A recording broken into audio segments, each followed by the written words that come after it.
Welcome to AI Negotiation Unlocked, the podcast where we explore how artificial intelligence is revolutionizing the way we negotiate. I'm Rosie Bailey, CEO of Nibble, the world's leading AI negotiation platform, and each episode I'll sit down with industry leaders to uncover how businesses can harness AI tools to scale negotiations, boost efficiency, and unlock new revenue opportunities. Now, let's begin.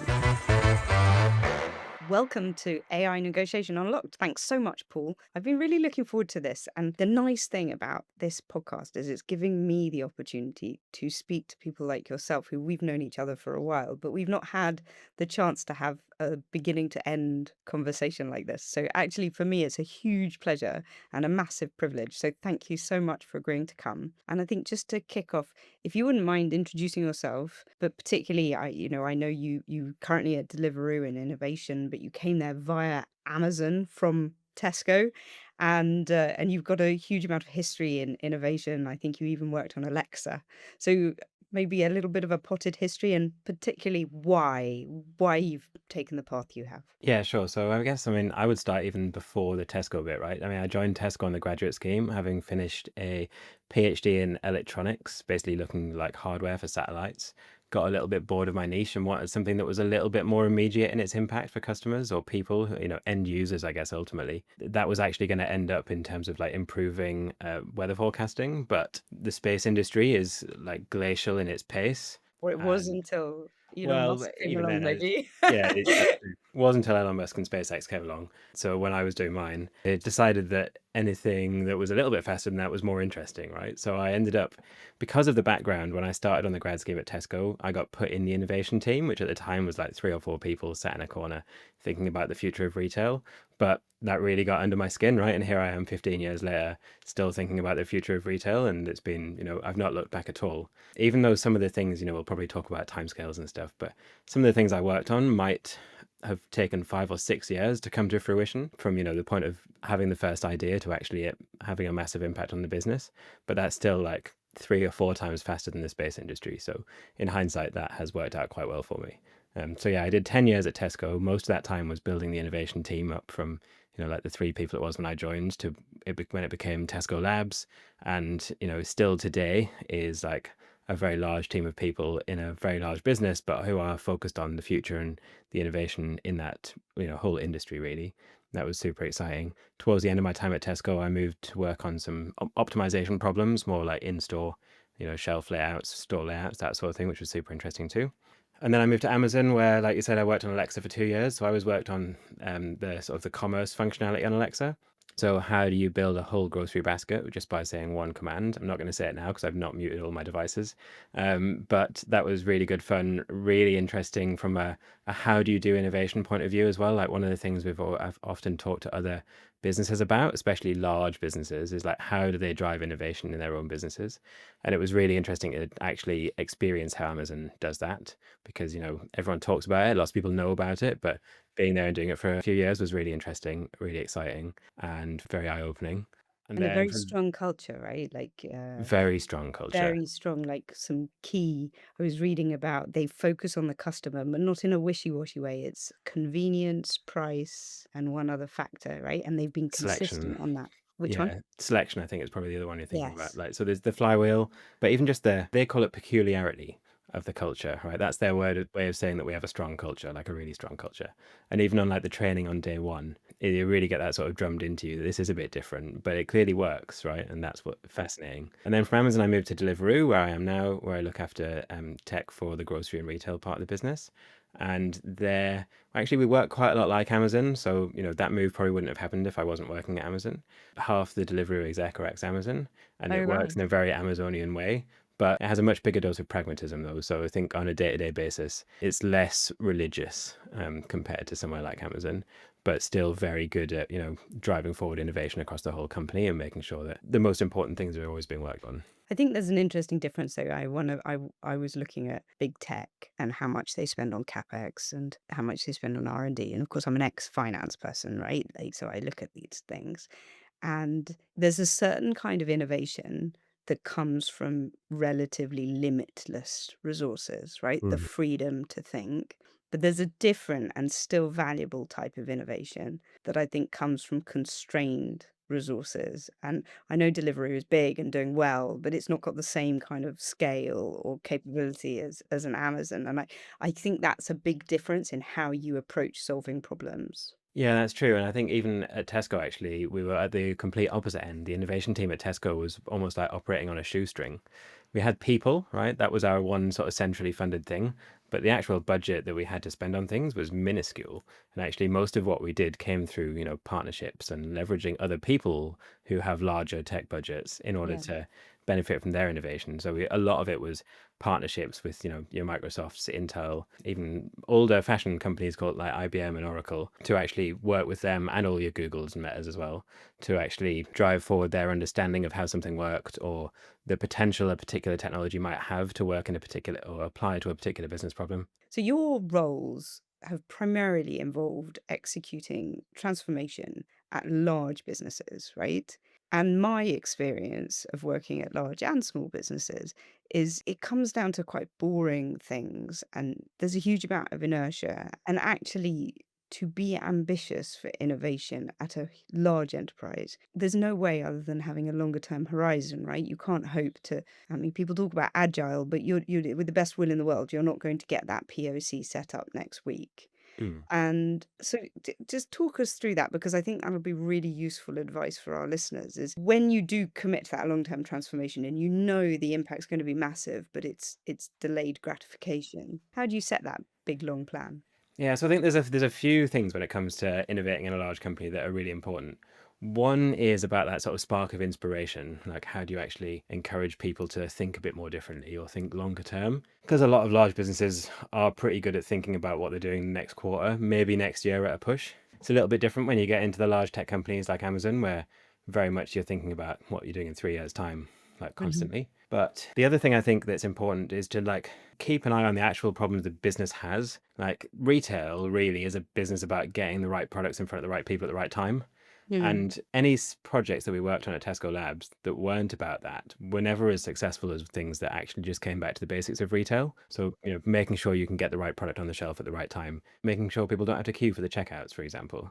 Anything that attacks the fundamental basics of a business, but improves them in a way that any, gradual improvement progress isn't going to go near. That's really where we found there's a rich seam of potential innovation available, and where you could actually go after stuff on a multi-year horizon, because everyone understands that actually you're not taking the slowly, gradual improvement or continuous improvement approach, and then actually you are investigating something that at some point could make such a massive difference that it's worth doing. So does that look like a traditional sort of ROI? Like sometimes I worry about this for our businesses. We're not terribly good at saying, if this works, do you understand the size of the prize, the size of the step change? Do you end up with like a traditional kind of business plan kind of how do you get people to sort of picture it, right? Yeah, we ended up more with like order of magnitude sort of size thinking. It's like, is it £1 million problem? Is it £1 billion problem? Or is it £100 million problem? Right? Like anything that you can attribute to something as to how big we think overall this thing could be,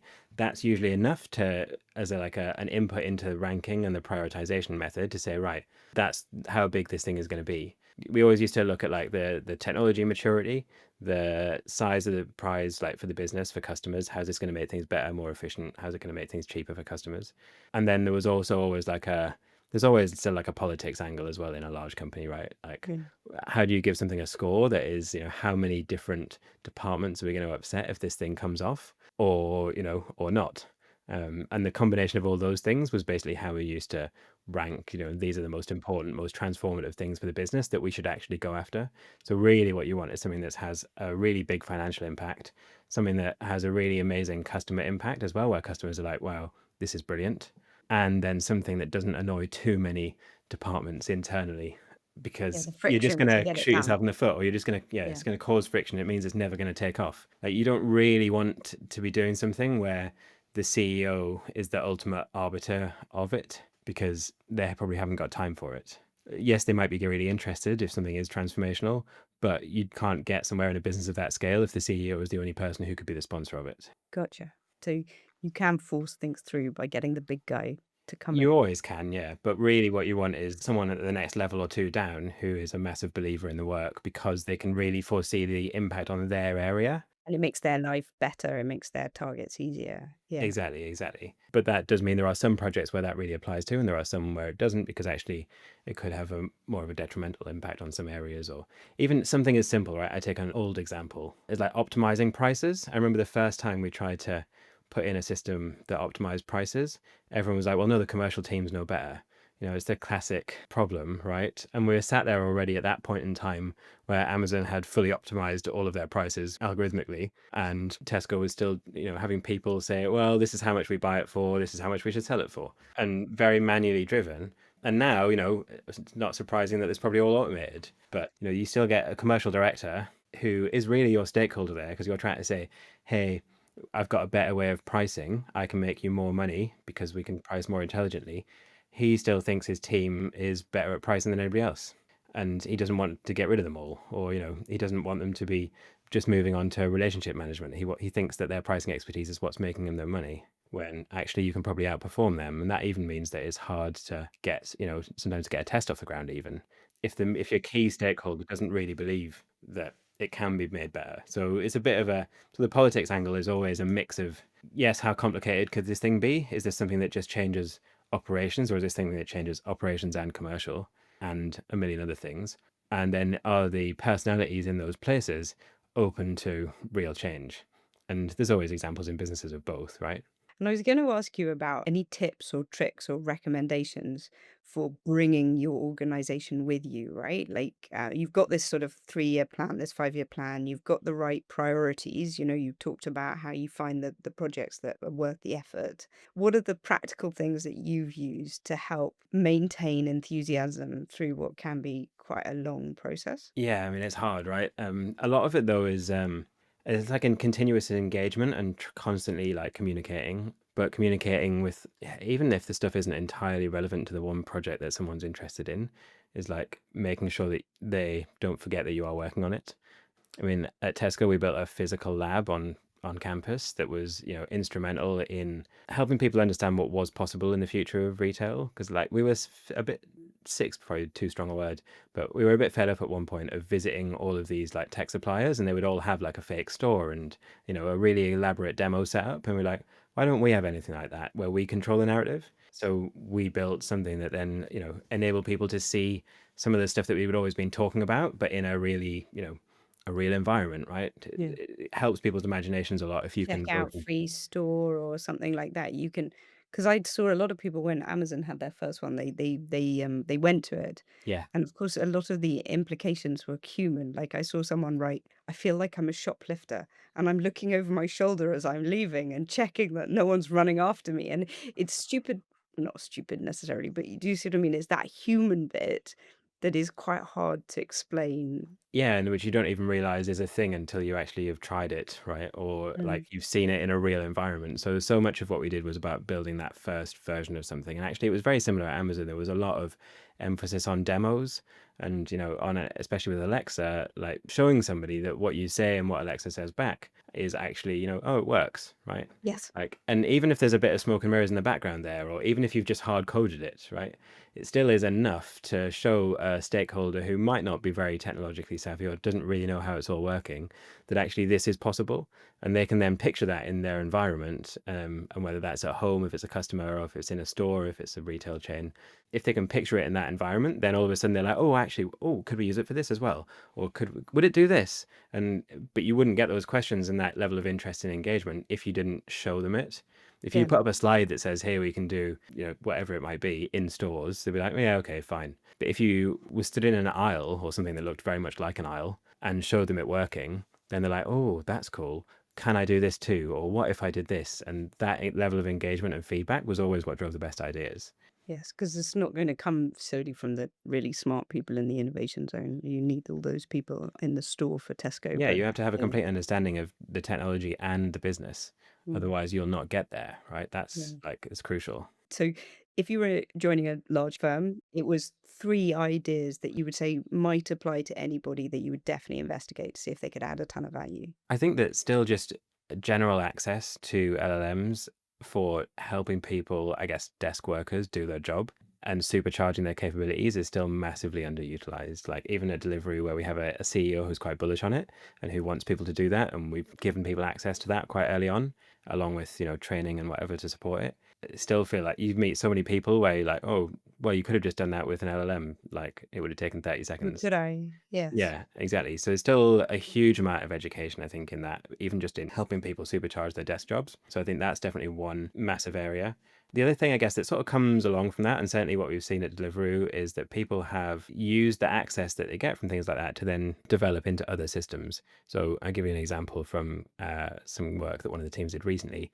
We figured out that if you asked ChatGPT how big something is or how heavy it was, and that could be anything from like a beef burger, a pizza, through to a can of Coke, right? So something that is not defined through to something that very much is tightly defined. And, a few tests, said, oh, hey, ChatGPT, do you know how big this is? And so on, structuring the prompt, improving that.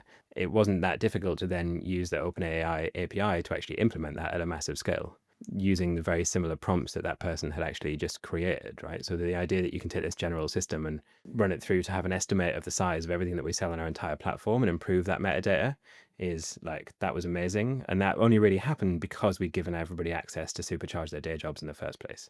So that's the sort of second thing I think is like, it's a bit about how do you create a culture where people try stuff and then where they have the ability to turn it into a real thing. So what's your mechanism? What mechanisms have you got in place to take some manual prompts which somebody wrote and turn that into an actual piece of software that then does, for example, enhance some product metadata, or it could be anything else, so couldn't it? And all the different things you could use it for.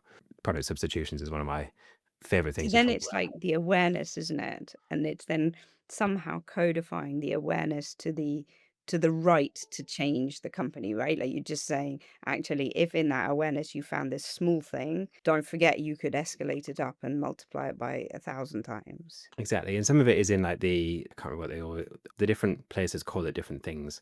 But the idea that you can train an LLM and give it a particular set of data, even just to ask questions about, right? That completely will transform any like help desk based functionality that a company might have internally. Because all you've got to do is say, right, well, here's the knowledge base, here's a place to ask questions.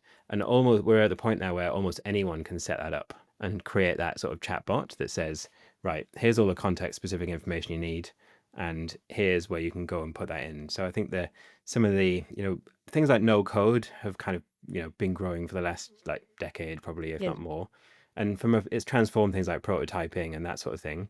But actually being able to unleash business tools that leverage large language models, for example, I think we're not that far away from that in organizations, at least, where they are forward thinking enough to enable some of their employees to do that, because not everyone's going to create a chatbot, right? But Yeah. all it takes is a dozen people to create one to have a really transformative impact. So at the same time as having that long-term strategy, you do need to stay flexible, right? Like, and the world is changing all the time, and we do this job because we love the innovation and it's very exciting. So how do you continue to explore the new without getting distracted by every single shiny thing? Yeah, I mean, it's always a really tough challenge, isn't it? It's all about just like a lot of it's just basic portfolio management, though, I think, right? Like you've got to have a mixture of things that are long term, looking into the future, years ahead, and things that are delivering value, this year, so that no one questions your existence. There's a bunch of stuff where you can do to just make sure you are delivering, you're delivering value now. You're reminding people of this large bit of value you maybe previously delivered as well, because that Yeah. might have been something, especially if that was a longer time horizon thing. Yeah. You can kind of evidence then that you've snowballed this and like this is actually what's happening. So I think it is really just about that balance of, you can't work on everything that is like 10 years down the line. Otherwise, you won't exist. But you have to balance the short term with the long term, and make sure that your long term bets are ambitious enough as well. I would say, like, there's no point in having a long term bet that is going to change something by 1% if 1% would not be a meaningful change to your business. There obviously are places where 1% would be huge, but In Tesco's margins, for example. I was just going to say retail margin would be a good example of a place where 1% would be absolutely cataclysmically massive. Yeah. But if it's not 1%, it might be 100%. But you have to make sure that they're suitably ambitious, that suits that long term thing, and that you've also got some medium term and some short term things that aren't delivering such a big change, but are still keeping it ticking over and keeping that innovation and keeping that freshness. The thing about getting distracted about shiny things, I guess, maybe some people might call it cynicism, but after a lot of time in retail technology, I've certainly got quite good at seeing things and saying, no, that's what really does that solve? Or you get a lot of people coming and saying, right, this is going to be transformational. And he's like, well, it's not really, is it? I've gotten quite good at coming across, seeing a pitch and saying, right, well, this is good. Yes. And I appreciate this probably does have a good ROI or whatever, but this is not a transformational change to the industry. Which is often what we were looking for in those sorts of Yeah. places at like Tesco and Amazon. Like what we really were trying to do is change the industry, change the business, and not just make something sell a little bit better online. So if I was to bring to you a new capability called AI negotiation, which we've talked about before, of course we Good. have, and it's got multiple potential applications, right? We talk to people who want to use it in e-commerce, and we talk to people who want to use it in sales and procurement. Where do you think it would be most useful? Yeah, this is fascinating. I think it's really interesting how AI negotiation could change things because of the way that I guess retail works around the world, right? It's not necessarily so much in the UK where everything is expected to be a fixed price, but in a world, I guess, in history here or in underdeveloped markets elsewhere, that retail is not a fixed price business. And it only has become recently because of the technology that we've enforced on it, because we want to be able to track stock more accurately, for example, right? And that then makes the whole business more efficient. But in the rest of the world, retail is very much not a fixed price business. And I think that's fascinating that you can transition that kind of retail without having to transition to it being a fixed price business, if you see what I mean. I think that has, it has huge potential in markets that aren't as developed because it's more native to how they currently do retail. I have one very small client in India, like an independent business, and I said to her, I said, you know, people in the UK, they don't really like negotiating; they're scared. And she said, "Goodness, that's very strange because if I didn't negotiate with people at the point of purchase, how would I know what they want?" And Yeah. and for her, it was an essential customer interrogation, customer understanding, and customer relationship tool. And here it's seen as something a little bit combative. Yeah, but that's because we've just been conditioned to think it is, haven't we? Yeah. So just to wrap it up, this has been a fantastic discussion, and I really, really appreciate your insights. Would you like to give our listeners a negotiation tip? We ask everybody, go on, give them some advice about some sort of negotiation that you think works. So I'm not the negotiation expert, as you and I have discussed previously, Rosie, but my favorite thing in this that I've probably taken out of all of like a lot of learning about this is a classic, which is just anchoring and going first. Like I think that's something that certainly through some of the events that you've run and things I've definitely learned is it's such a productive step in the outcome that is something that I would never really have considered so strongly previously. But I think just going first, setting that benchmark and letting your expectations carry the conversation is really powerful. Yeah, we do that quite a lot. Well, because everyone expects us to negotiate everything, right? Like it's a Yeah. brand. As a result, I find myself increasingly preparing for situations that may evolve into a negotiation so that I'm not surprised when I need to go first. Does that make sense? So you're ready to Y- go first. so you're ready to go first if you need to. It Yeah. doesn't mean you need to rush in, but if you suddenly find yourself there, you're not like, oh, I haven't done the research. I don't know what I should be asking. Yeah, I think always having a number in mind and being happy to share it, it definitely works wonders. I think that's great. It was fantastic tip. And then if any of our listeners want to connect with you online, where can they find you? Yeah, pretty much only on LinkedIn these days. So yeah, you can find me on LinkedIn. I'm quite easy to find. Fantastic. Fantastic. That's amazing. Thank you so much. It's been a huge pleasure, and I've, as always, learned a great deal. So, Paul, thank you very much for being on AI Negotiation Unlocked. Thank you very much, Rosie. I've really enjoyed it too. Thanks for listening today to AI Negotiation Unlocked. If you're ready to take the next step in transforming your business operations and scaling your negotiations with AI, be sure to subscribe and leave us a review wherever you listen to podcasts. Want to learn more about how Nibble can empower your business? Visit us at nibbletechnology.com or follow us on social media for updates and insights. Stay curious, keep innovating, and we'll see you next time on AI Negotiation Unlocked.